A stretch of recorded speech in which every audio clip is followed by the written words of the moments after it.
नमस्कार दोस्तों, आज की कहानी का नाम है नौलखा हार। गणेश सेठ अपनी पत्नी और बेटी के साथ केरला के एक सुंदर गांव में रहता था। सेठ की पुत्री चंद्रिका विवाह योग्य हो गई थी। चंद्रिका का रिश्ता सेठ सेठानी ने बचपन में ही तय कर दिया था। आज सेठ जी शादी की तारीख तय करके आए तो बहुत खुश थे। रात को अपनी पत्नी से बोले, मैं चंद्रिका का ब्याह बहुत धूमधाम से करूंगा। उसके लिए एक नौलखा हार भी बनवाऊंगा। सेठानी बोली, हाँ चंद्रिका, नौलखा हार में कितनी सुंदर लगेगी, मगर आप हार बनवाएंगे किससे? अपने चंदू सुनार से बनवाऊंगा।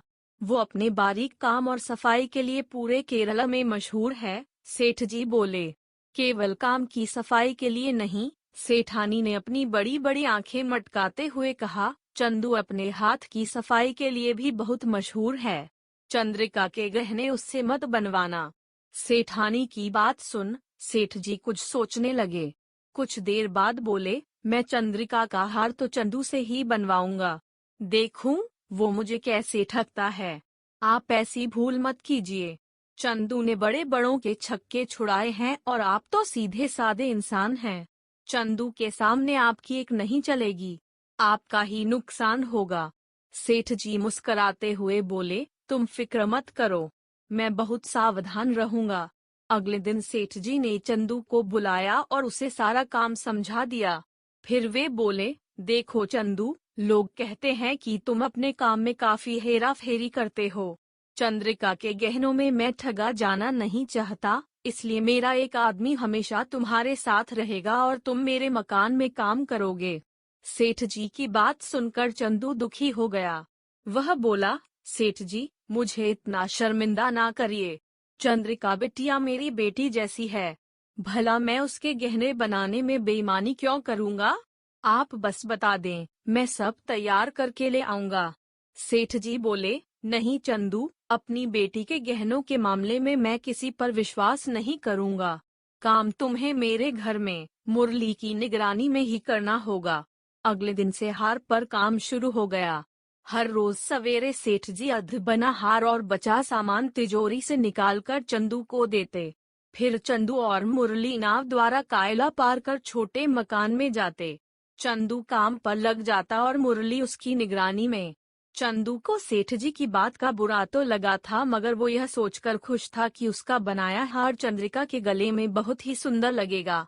अब वह खुशी खुशी हार बना रहा था, मगर मुरली उसे शांति से काम करने दे तब ना। अगर चंदू सिर खुजलाता तो मुरली उसके बाल टटोलता, अगर वो अपने रूमाल में छींकता तो मुरली उसका रूमाल देखने को तैयार हो जाता। एक दिन जब खाना खाकर चंदू ने मुंह पोंछा तो हद ही हो गई। मुरली चंदू की मूंछ में छिपे हीरे जवाहरात ढूंढने लगा। चंदू ने एक बार तो तय कर लिया कि वह गहने नहीं बनाएगा, मगर चंद्रिका बिटिया का ख्याल आते ही उसका दिल पसीज गया। उसने मन ही मन सोचा, हार बना लूं, फिर सेठ जी और मुरली को मजा चखाऊंगा। धीरे धीरे अन्य आभूषण तैयार हो गए और तिजोरी में बंद हो गए। बस नौलखा हार को चमकाना बाकी था। सवेरे सवेरे हार लेकर चंदू मुरली कायला पार कर अपने अपने काम पर लग गए। दोपहर तक हार सूरज जैसा चमकने लगा था। हार को एक लाल रेशम के कपड़े से ढकी तश्तरी में सजा चंदू नाव में बैठ गया। मुरली नाव चलाने लगा। नाव कायला के बीच में पहुंची ही थी कि चंदू ने दूर से आते हुए सेठ जी को देखा। खुशी के मारे चंदू नाव में खड़ा हो गया और जोर जोर से हाथ हिलाते हुए उन्हें बुलाने लगा।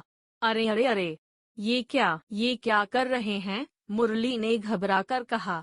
उसके देखते ही देखते चंदू की हरकत के कारण नाव पलट गई। चंदू, मुरली और हार वाली तश्तरी सब पानी में जा गिरे। बड़ी कठिनाई से नाव, मुरली और हार समेत चंदू सुनार को कायला से बाहर निकाला गया। उन्हीं भीगे कपड़ों में चंदू ने हार वाली तश्तरी सेठ जी को सौंपी और अपना मेहनताना लेकर घर लौट गया। सेठ जी खुशी से फूले नहीं समाये। पूरे गांव में खबर फैल गई कि सेठ जी चंदू से तेज निकले। शादी के दिन जब सेठानी ने चंद्रिका को हार पहनाने के लिए डिब्बा खोला तो उसका दिल धक से रह गया। वह चमकता हुआ हार काला पड़ गया था। जब सेठ जी को यह पता चला तो उन्हें भी धक्का लगा। आखिरकार चंदू सुनार ने उनको ठग ही लिया। सेठ जी ने तुरंत चंदू को बुला भेजा। चंदू भी हंसता हुआ आ गया। सेठ जी के हाथ में असली हार रखते हुए बोला, यह लीजिए आपका हार। मेरे वादा करने पर भी आपने मुझ पर विश्वास नहीं किया, इसलिए आपको सबक सिखाने के लिए मैंने यह सब किया। मगर सेठ जी अचंभित होकर बोले, आखिर तुमने यह सब कब और कैसे कर लिया? आपको याद है, जब नाव उलट गई थी, बस कायला के बीचों बीच मैंने नकली हार छिपा रखा था।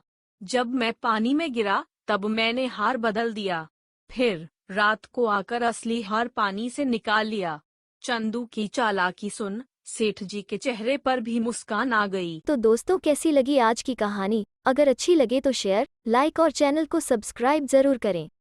फिर मिलते हैं एक नई कहानी के साथ।